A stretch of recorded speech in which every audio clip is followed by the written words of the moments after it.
দেখলেন না metro rail বানাইছে, আহারে ভেঙে পড়ে একজন মারা গেছে। এই কথা বল না,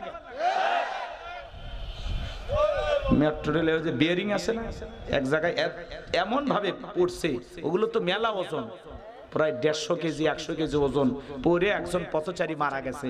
দুইটা বাচ্চা, ছোট্ট বাচ্চাগুলো বলতেছে বাবা আসতেছে, বাবা আসতেছে। তার স্ত্রী অঝরে কান্না করতেছে, আমার দুইটা মাসুম বাচ্চা আমি কি দিয়ে বুঝাবো। উন্নয়ন করলেন, এমন উন্নয়ন যে উন্নয়নের জনগণের মাথায় পড়ে জনগণ জায়গাতেই মারা যায়। এই কথা বলেন না কেন? এই উন্নয়নের দরকার আছে। আমরা কাঁচা রাস্তা থাকবো, নিরাপদ একটা রাস্তা চাই। কথা বলেন। আপনারা মেট্রো রেল বানাইলেন, সেখানকার পিলার ভেঙে পড়ে যায় আর মানুষ মারা যায়। হ্যাঁ, কি বিয়ারিং লাগাইছে, কি যন্ত্রপাতি লাগাইছে, মানুষের জানের নিরাপত্তা নাই। ও তো একজন মারা গেল, আল্লাহ না করুক পুরো ট্রেনটাই যদি কি বলেন পড়ে যায়, তখন কি হবে? শত শত মানুষ মারা যাবে। কথা ঠিক কিনা? তো অনেকে বলবে হুজুর একটু দুর্ঘটনা ঘটবে, এগুলো মেনে নিয়েই চলা লাগবে। আরে ভাই মানলাম তো, কিন্তু ওই পরিবারকে কে সান্ত্বনা দেবে? কয় টাকা দেবেন? অনেকে বলতেছে হুজুর অলরেডি 5 লাখ টাকার ঘোষণা। একটা মানুষের জীবনের দাম 5 লাখ টাকা। আরে ভাই 5 কোটি দিলেও তো হবে না। কথা ঠিক কিনা? ওই বোন বিধবা অসহায়, তার দায়িত্ব কে নেবে? ওই দুইটা সন্তান বাবা হারাইলো, বাবার দায়িত্ব কে নেবে? আজকে নিঃস্ব অসহায় কত পরিবার, কষ্ট হচ্ছে আপনাদের? হতেই পারে, সমস্যা নাই। এজন্য বাজান, গাছের গোড়া ঠিক মাথা ঠিক, জনগণ 1 নাম্বার, নেতা 1 নাম্বার। আপনি যতদিন পর্যন্ত ভালো না হবেন, আপনার সমাজের নেতাও ভালো হবে না। আপনাদেরকে ভালো হতে হবে। এক পাগল তেঁতুল গাছের নিচে হাত তুলে বলে আল্লাহ এই তেঁতুল গাছে রাজশাহীর ফজলিয়াম দে, রংপুরের হাতিভাঙ্গা দে, নওগাঁর সাপাহারের আমরুপালি দে, চাপাই নবাবগঞ্জের কাটিমন আম দে। আল্লাহ বলে পাগল চোখটা খুলে দেখ কোন গাছের নিচে দোয়া ধরেছিস। তেঁতুল গাছের নিচে দাঁড়ায় কিয়ামত পর্যন্ত আম চাইলে যেমন পাওয়া যাবে না, নির্বাচনের আগে চা বিড়ি পান সিগারেট হাত কেজি জিলাপির কাছে ভোট বিক্রি কইরা সৎ নেতা চাইলে পাওয়া যাবে না। আপনাকে আগে সৎ হওয়া লাগবে। তালুকদার বংশের মতো কলিজা যদি বড় হয়, বাপের বেটা যদি হয়ে থাকেন, মুসলমান হিসাবে হাত তুলে ওয়াদা দেন নির্বাচনকে কেন্দ্র করে 1টা টাকাও কোন নেতার কাছে নেব না। ইনশাআল্লাহ, ইনশাআল্লাহ। ওই 500 টাকা ছাড়া জীবন চলবে না। একটা চাও খাবেন না, এই চাও খাবেন না। নির্বাচনের যে চা পাতিলে রান্না করে, বৃষ্টি হওয়ার পরে ফেরে পাল্লার নিচ দিয়ে যে পানি যায়, আর নির্বাচনের পাতিলে চায়ের অংশ মান চা নাকি খালি গুড় গুলে থুছে। কথা কোন ঠিক কিনা? এই চা খাওয়ার দরকার। সৎ যোগ্য নির্ভীক সমাজের যারা ভালো মানুষ, এদেরকে আমরা নেতা বানাবো ইনশাআল্লাহ, যাদের নেতৃত্বে একটা নতুন বাংলাদেশ প্রতিষ্ঠিত হবে ইনশাআল্লাহ। আমার ভাইয়েরা দিল কথাগুলো বোঝেন বাজান। এইবার ওই দেশের মন্ত্রী মারা গেল, নির্বাচন শুরু হয়ে গেল।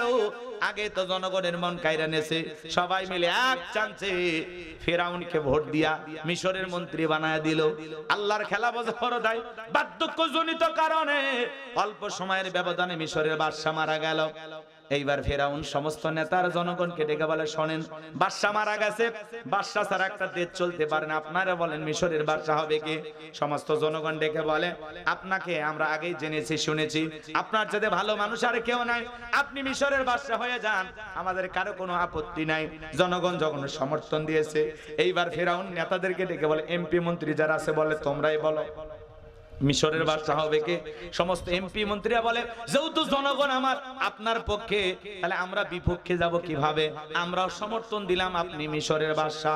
এইবার মিশরের বাদশাহীর চেয়ারে যখন ওই কাবুস নামের ফিরাউন বসে গেল, ক্ষমতা পাইছে ঠিকই বাজান, রাতের বেলায় ঘুমাইতে গেলে নেতার চোখে ঘুম আর আসে না, আজে বাজে স্বপ্ন দেখে লাফায় লাফাটে।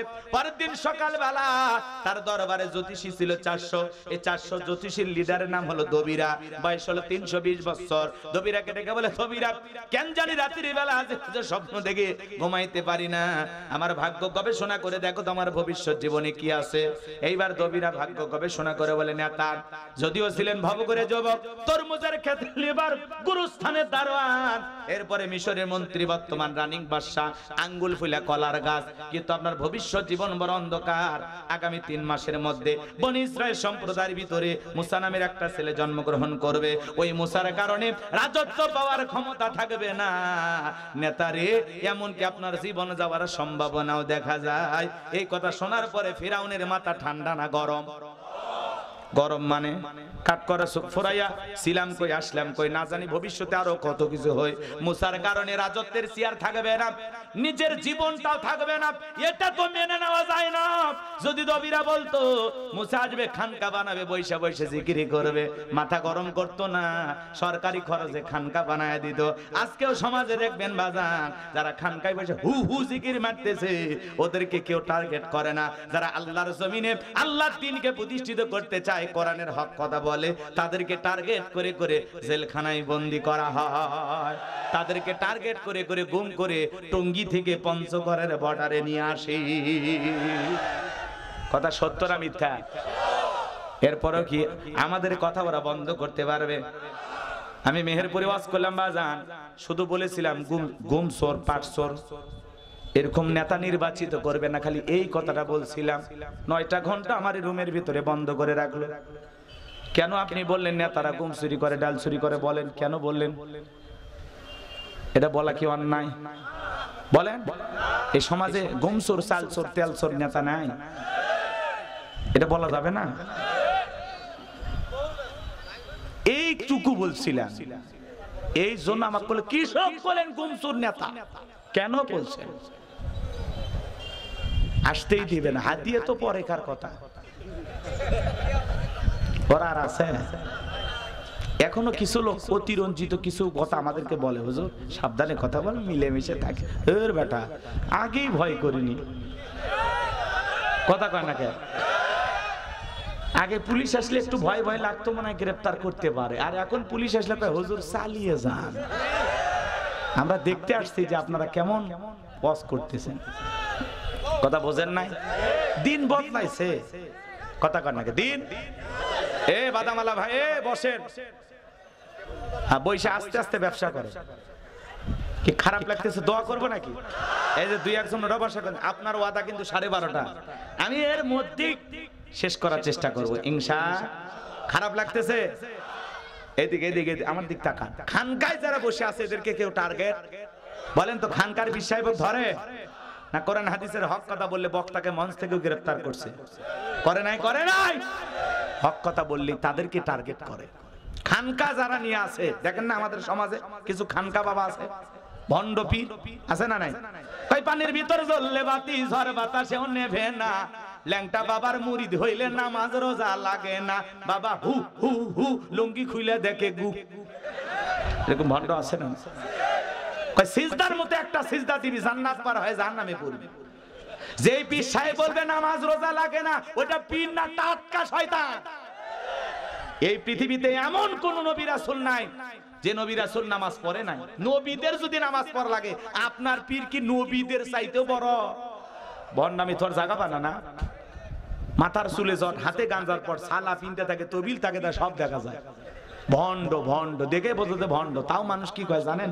কয় সবকিছু ছাড়িয়া তোরা বাবার চরণ ধর, আয়না বসাইয়া দে তোর কলবের ভিতর বাবারে।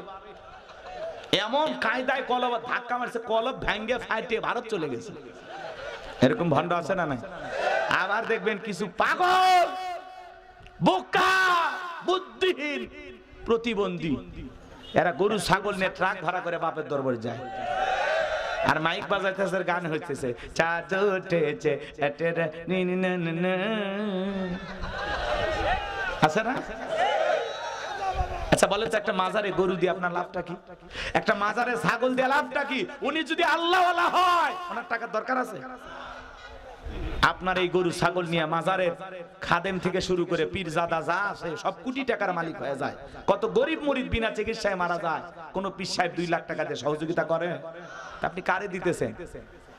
ওই মাজারে গরু না দিয়া, পীরের দরবারে গরু না নিয়ে যায়, এলাকায় গরিব মেয়ের বিয়ে হয় না, মেহমানদারি করায় বিবাহের ব্যবস্থা করে দেন, আল্লাহ রাব্বুল আলামিন খুশি হবে। এলাকায় এতিমখানা মাদ্রাসা আছে, ছাগলটা মাজারে না দিয়া এতিম বাচ্চাদেরকে দেন, এরা জবাই করে খেয়ে আল্লাহর কোরআন তেলাওয়াত করবে, আল্লাহ রাব্বুল আলামিন খুশি হবে। আর আপনি মাজারে দেন মানে? এক পাগলি মরে গেছে, নাম রাখছে পাগলি শাহ রহমতুল্লাহ আলাইহি। এক পীর সাহেবের দরবারে মশারি টাঙানো, কেন? কয় বাপারে মশা লাগছে। তাহলে চিন্তা করেন, মরার পরে মশা কামড়াইতেছে। এরকম সমাজে আছে না নাই? কত আগল পাগল ছাগল মারা যা, তাদের নামে মাজার বানায় ব্যবসা, জমজমাট ব্যবসা। কথা কন নাকি আপনারা? কত অসহায় গরিব দুঃখী অন্ধ প্রতিবন্ধী দুঃখী মানুষ খাইতে পারে না, হাত পাতে 5 টাকা দেয় না, আর মাজারে গেলে নতুন 500 টাকার লোক দান বক্সে ফেলে দেয়। মরা মানুষের টাকা দরকার না, জেতা মানুষের। জিন্দা মানুষকে দান করেন। উনি যদি আল্লাহওয়ালা হয়ে থাকে, ভালো আছে, পরম সুখে আছে, শান্তিতে আছে, আপনার টেনশন করা লাগবে না। তবে হ্যাঁ, কোন মাজারে যদি মসজিদ থাকে, পাশে যদি মাদ্রাসা থাকে, সেখানে আপনি দান করতে পারেন, কিন্তু মাজারকে না, দান করতেছেন মসজিদ বা মাদ্রাসার জন্য। কথা কি